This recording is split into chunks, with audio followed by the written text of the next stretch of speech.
Shalom Bapak Ibu Saudara yang diberkati oleh Tuhan kita Yesus Kristus. Perkenalkan, saya Pendeta Marcel Kolimon, Pendeta Jemaat GPIB Jemaat Hosiana Berau, Bajem, Sungai Segah. Pada kesempatan ini Bapak Ibu Saudara, kami melakukan penggalangan dana untuk renovasi gedung gereja yang ada di sektor Galilea tepian Buah, karena kondisi dari gedung gereja yang sudah miring dan sangat rawan untuk digunakan dalam peribadahan. Untuk itu kami memohon bantuan dana dan juga dukungan doa dari Bapak Ibu Saudara-saudari sekalian, sehingga proses renovasi gedung gereja ini dapat berjalan dengan baik dan terselesaikan tepat pada waktunya. Bagi Bapak Ibu Saudara yang berkenan untuk menjadi berkat dalam proses renovasi gedung gereja yang ada di sektor Galilea tepian Buah ini, dapat memberikan bantuannya melalui nomor rekening yang ada di bawah ini. Terima kasih atas bantuan dan juga dukungan dari Bapak Ibu Saudara-saudari sekalian. Tuhan Sang Sumber Berkat memberkati kehidupan Bapak Ibu Saudara sekalian. Shalom, Tuhan Yesus memberkati.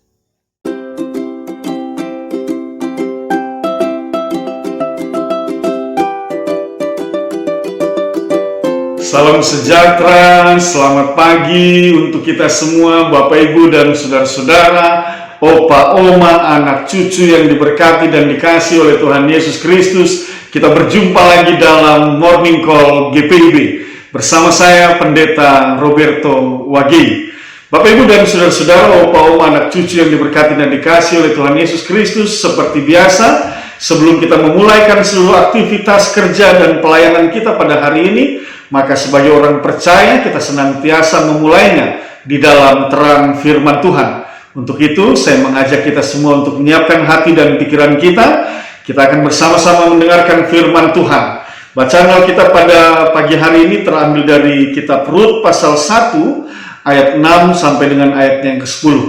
Untuk itu Bapak Ibu, mari kita berdoa memohon pimpinan kuasa Roh Kudus. Kita berdoa. Bapa di dalam sorga, kami mengucap syukur untuk hari baru yang Tuhan sudah anugerahkan kepada semua kami. Dan sebelum kami memulaikan seluruh aktivitas hidup, kerja, dan pelayanan kami mohonkan biarlah firman Tuhan yang akan menuntun dan memimpin kami. Untuk itu, kami akan mendengarkan sabda firman. Dengan rendah hati kami mohonkan, bersabda dan berfirmanlah.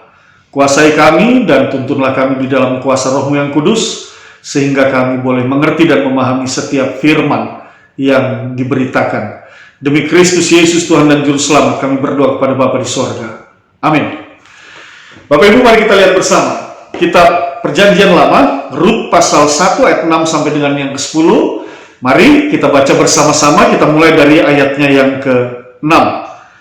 Kemudian berkemaslah ia dengan kedua menantunya dan ia pulang dari daerah Moab. Sebab di daerah Moab ia mendengar bahwa Tuhan telah memperhatikan umatnya dan memberikan makanan kepada mereka. Maka berangkatlah ia dari tempat tinggalnya itu bersama-sama dengan kedua menantunya. Ketika mereka sedang di jalan untuk pulang ke tanah Yehuda, berkatalah Naomi kepada kedua menantunya itu, "Pergilah, pulanglah masing-masing ke rumah ibunya. Tuhan kiranya menunjukkan kasih-Nya kepadamu seperti yang kamu tunjukkan kepada orang-orang yang telah mati itu dan kepadaku. Kiranya atas karunia Tuhan kamu mendapat tempat perlindungan masing-masing di rumah suaminya." Lalu diciumnyalah mereka, tetapi mereka menangis dengan suara keras dan berkata kepadanya, "Tidak, kami ikut dengan engkau pulang kepada bangsamu." Demikian pembacaan Alkitab. Bapak Ibu dan saudara-saudara, opa oma anak cucu yang diberkati dan dikasihi oleh Tuhan Yesus Kristus. Pada kenyataannya memang kita tidak pernah tahu apa yang akan terjadi persisnya. Apa yang akan terjadi dalam perjalanan hidup kita. Jangankan kita bicara tentang tahun depan, 10 tahun ke depan, kita berbicara tentang hari-hari, jam, waktu, detik ke depan saja belum tentu kita tahu apa yang akan kita alami dalam hidup ini. Dan saya kira bagian bacaan Alkitab pada saat ini juga menggambarkan hal itu, bahwa Naomi tidak pernah menyangka dan tidak pernah tahu bahwa sebuah malapetaka besar harus ia alami ketika ia diajak oleh suaminya Elimelek bersama kedua anaknya. Mereka pergi meninggalkan Bethlehem dan mereka menuju ke tanah Moab. Oleh karena terjadi kelaparan yang begitu hebat di Bethlehem, dengan harapan ketika mereka pergi ke tanah Moab, kehidupan ekonomi mereka membaik. Memang benar, kehidupan ekonomi mereka membaik, namun apa yang terjadi? Elimelek meninggal, kedua anaknya juga meninggal. Tersisalah kedua menantunya. Dalam keadaan seperti itu, tentunya duka yang begitu luar biasa yang dialami oleh Naomi. Lalu kemudian Naomi pada akhirnya akan pulang kembali ke Bethlehem. Ini sesuatu yang pasti tidak pernah dipikirkan dan tidak pernah disangka-sangka oleh Naomi, bahwa duka yang begitu luar biasa ia harus alami. Tetapi Bapak Ibu dan saudara-saudara, lewat firman Tuhan ini saya juga ingin memberitakan dan menegaskan, meyakinkan kita semua bahwa sekalipun pergumulan, persoalan, duka, malapetaka, penderitaan itu kita alami dalam hidup ini, tetapi satu hal, jangan pernah kehilangan pengharapan. Itu dia. Dan itu yang dimiliki oleh Naomi. Dia tidak pernah kehilangan pengharapan. Dan kita tahu di akhir cerita ini, peristiwa ini, kita tahu bagaimana dalam campur tangan Tuhan juga pada akhirnya Naomi dipulihkan bersama dengan Ruth yang ikut serta ke kampung halamannya di Bethlehem, berjumpa dengan seorang bernama Boaz. Pada akhirnya keberadaannya, kehidupannya dipulihkan dan ia menjadi sejahtera kembali. Itu satu hal pesan yang harus kita renungkan, bahwa sekalipun ada pergumulan dan persoalan, tetapi kita harus ingat, Tuhan tidak pernah membiarkan kita seorang diri. Tuhan akan senantiasa hadir menopang, Tuhan akan senantiasa memampukan kita melewati hari-hari yang begitu dengan kepelikan, begitu dengan penderitaan.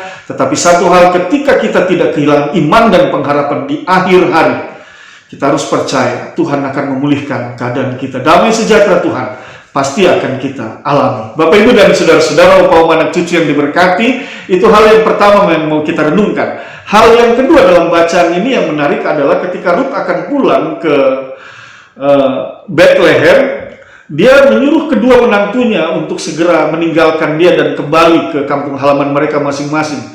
Tetapi kita tahu bersama bahwa kedua menantunya sangat menyayangi Naomi dan tidak ingin meninggalkan Naomi. Tetapi di akhir hari, pada akhirnya salah seorang menantunya, Orpa, meninggalkannya, tetapi Ruth tetap bersama-sama dengan dia. Mari lihat semangat yang ada di dalam diri para menantu ini.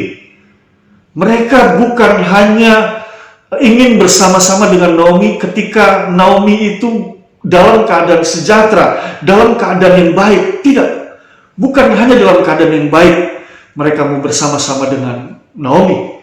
Tetapi sekalipun Naomi sudah tidak memiliki apa-apa, mereka masih mau menyertai dan bersama-sama dengan Naomi. Di sini kita belajar tentang kesetiaan dari pribadi-pribadi kedua menantu daripada Naomi. Sekalipun pada akhirnya Orpa meninggalkan Naomi itu oleh karena Naomi yang memaksa untuk ia meninggalkan Naomi, dan pada akhirnya ia pulang. Tetapi Ruth tetap tinggal untuk menyertai Naomi sampai ke kampung halaman Naomi, yaitu Bethlehem.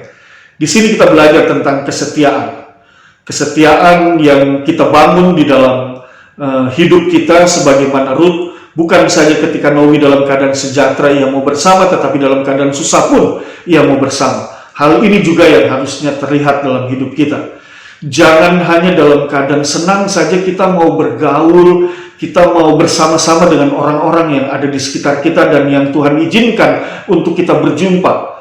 Tetapi justru dalam keadaan yang tidak menguntungkan mungkin bagi mereka, dalam keadaan yang tidak sejahtera bagi mereka ketika mereka berada dalam kesusahan dan kesulitan, justru disitulah peran kita sebagai anak-anak Tuhan. Kita disebut sebagai garam dan terang, kita disebut saksi-saksi yang hidup. Disitulah kita bersaksi sebagai anak-anak Tuhan bahwa kita hadir, baik dalam situasi suka yang dialami oleh sesama kita, apalagi situasi yang dialami dalam situasi duka yang dialami oleh sesama kita manusia. Bapak, Ibu, dan saudara-saudara, bagian bacaan ini ingin mengingatkan kepada kita semua sesuai dengan tema bacaan Sabda Bina Umat pada pagi ini, menanggung kesusahan bersama-sama.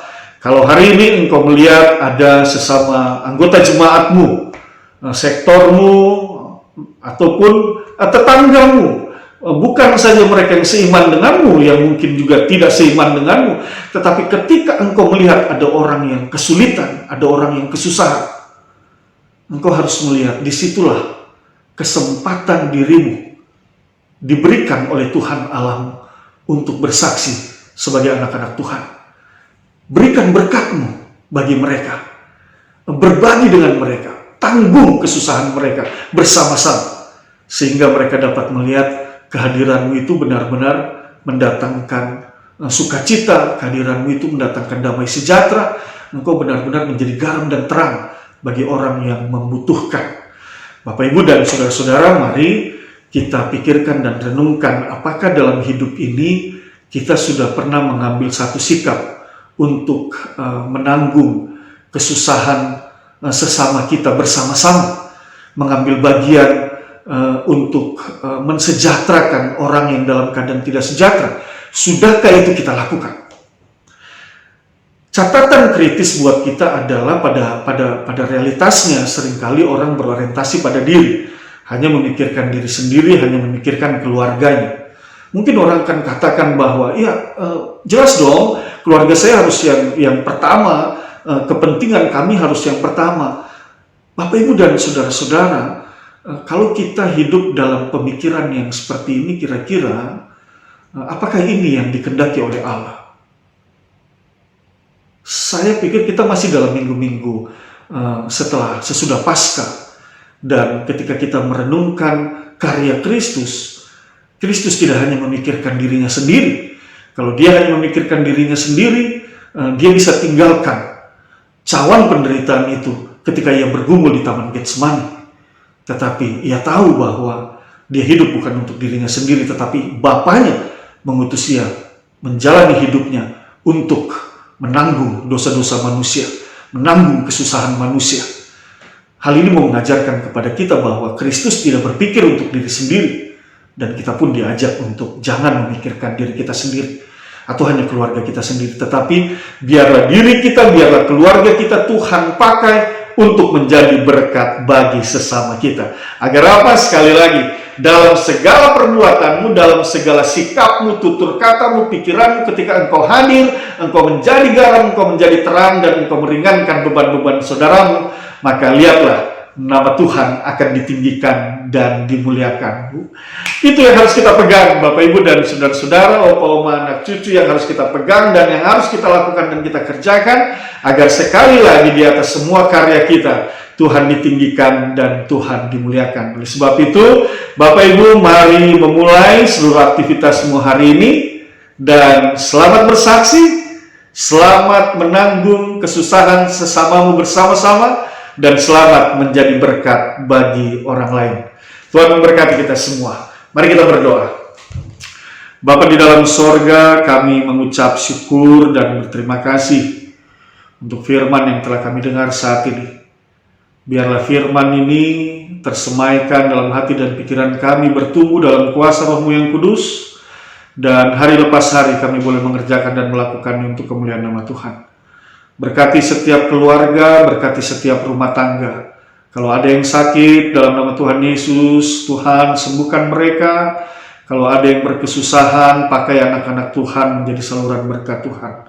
Terima kasih Bapa Sorgawi, berkati gereja Protestan di Indonesia bagian Barat, berkati seluruh jemaatnya, setiap keluarga, setiap rumah tangganya, dan berkati setiap pelayan firman dan sakramen, para diaken, penatua, dan unit-unit misioner.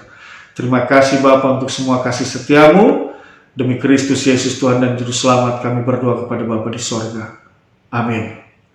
Bapak, Ibu, dan saudara-saudara, opa, oma, anak cucu yang diberkati dan dikasih oleh Tuhan Yesus Kristus, demikian morning call pagi kita saat ini. Selamat beraktivitas, Tuhan memberkati kita semua.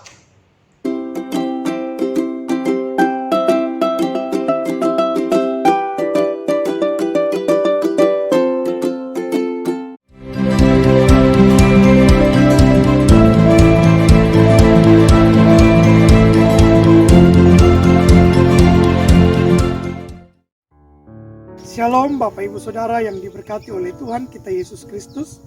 Perkenalkan, saya Pendeta Marcel Kolimon, Pendeta Jemaat GPIB Jemaat Hosiana Berau, Bajem, Sungai Segah.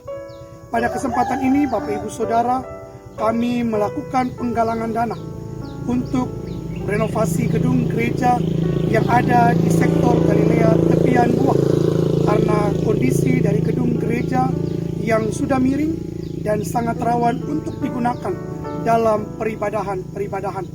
Untuk itu kami memohon bantuan dana dan juga dukungan doa dari Bapak Ibu Saudara-saudari sekalian, sehingga proses renovasi gedung gereja ini dapat berjalan dengan baik dan terselesaikan tepat pada waktunya. Bagi Bapak Ibu Saudara yang berkenan untuk menjadi berkat dalam proses renovasi gedung gereja yang ada di sektor Galilea Tepian Buah ini, dapat memberikan bantuannya melalui nomor rekening yang ada di bawah ini. Terima kasih atas bantuan dan juga dukungan dari Bapak Ibu Saudara-saudari sekalian. Tuhan Sang Sumber Berkat memberkati kehidupan Bapak Ibu Saudara sekalian. Shalom, Tuhan Yesus memberkati.